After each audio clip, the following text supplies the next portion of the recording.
حضرت ابراہیم علیہ السلام کی عادت تھی کہ مہمان کے بغیر کھانا نہیں کھاتے تھے، اور جو کھانا مہمان کے ساتھ کھایا جائے اس کا حساب بھی نہیں ہوگا۔ ساری زندگی یہ ان کا معمول رہا ہے۔ ایک دن بھوک لگی، گھر والوں کو کھانا پکانے کا کہا اور خود مہمان ڈھونڈنے نکلے۔ ایک شخص کو جو کہ بوڑھا تھا لے آئے، دسترخوان پہ بٹھایا، کھانا جب لگ گیا تو اس کو کہا اللہ کا نام لے کے شروع کرو۔ اس نے کہا میں تو اللہ کو نہیں مانتا۔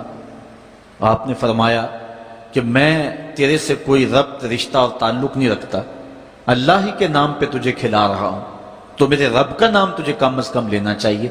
اس نے کہا میں تو بتوں کا پجاری ہوں اور روٹی کے چند ٹکڑوں کے لیے اپنے بتوں سے بے وفائی نہیں کر سکتا۔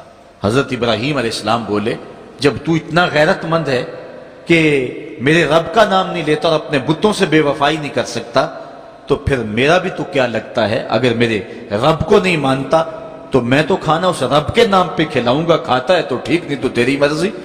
وہ حضرت ابراہیم علیہ السلام کے دسترخوان سے اٹھ کے چلتا بنا، وہ گیا تو جبریل امین حاضر ہو گئے، سلام دیا، سندیسہ سنایا۔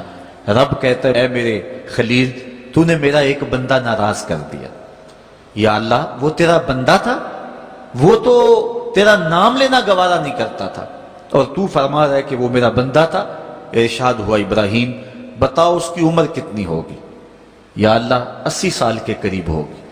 کہا اتنا عرصہ ہو گیا نا میں اس کو رزق دے رہا ہوں، تم ایک دن نہیں کھلا سکے؟ اب حضرت ابراہیم اس کو ڈھونڈ رہے ہیں، وہ دور پہاڑ پہ جا چکا ہے، اس کے قریب پہنچے، کہا میاں کھانا ٹھنڈا ہو رہا ہے جلدی آؤ۔ اس نے کہا ایک شرط ہے، تمہارے رب کا نام نہیں لوں گا۔ کہا نہ لینا آؤ۔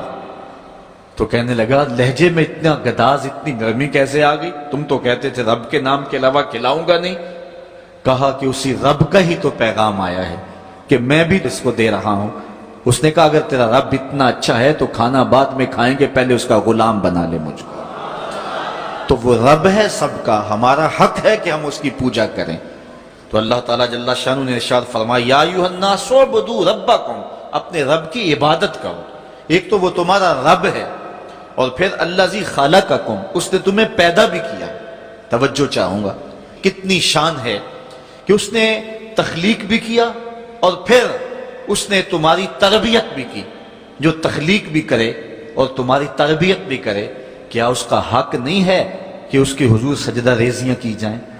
ساری زندگی انسان ماں کی خدمت کرتا رہے تو بتاؤ ماں کی خدمتوں کا بدلہ دے سکتا ہے؟ ماں کے پیار کا صلہ دے سکتا ہے؟ تو انسان جتنی مرضی خدمت کر کے ماں باپ کو راضی کرنے کی کوشش کرے وہ تو راضی ہوتے ہیں، بلکہ نالائق اولاد کے لیے ماں باپ کی دعائیں اور زیادہ ہوتی ہیں۔ تو انسان ان کی خدمت کا حق نہیں دے سکتا۔ ماں باپ کے اتنے حق کیوں ہیں؟ اس لیے کہ ماں نے بیٹے کو جنم دیا، جس نے جنم دیا ہے اس کے اتنے حق ہیں، تو جس رب نے خلق کیا ہے اس کے کتنے حق ہوں گے؟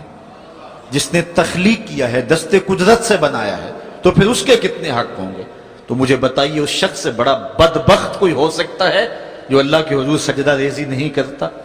صبح کے وقت چڑیاں بھی اللہ کا نام لے رہی ہوتی ہیں، حشرات الارض بھی رب کا نام پکار رہے ہوتے ہیں، بلوں سے سر نکال کر جانور بھی اللہ کا نام پکار رہے ہوتے ہیں، اور اس شخص سے بڑا بد نصیب زمانے میں کوئی نہیں ہے کہ جو اللہ کی حضور جھکنا نہیں جانتا، جو اللہ کی حضور جو ہے وہ عبادت کا سر نہیں رکھتا۔ وہ رب ہے جو تمہیں پیدا کرنے والا ہے۔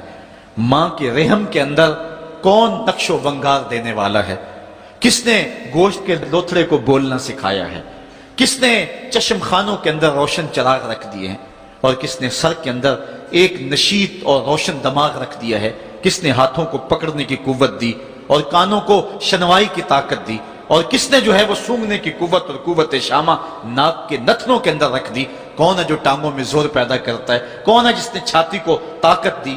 کون ہے جس نے انسانیت کو احسن تقویم بنایا؟ انسان، کیا تیرا حق ہے کہ مسجد کے قریب سے تو گزر جائے اور اللہ کا نمائندہ پکار رہا ہو حیا علی الصلاۃ حیا علی الفلاح، آجا نیکی کی طرف، آجا نماز کی طرف، اور تو جو ہے وہ اس کو سننے کے باوجود گزر جائے؟ ایسا ہو سکتا ہے کہ تو اس کے حضور آئے نہ، حاضر ہی نہ ہو؟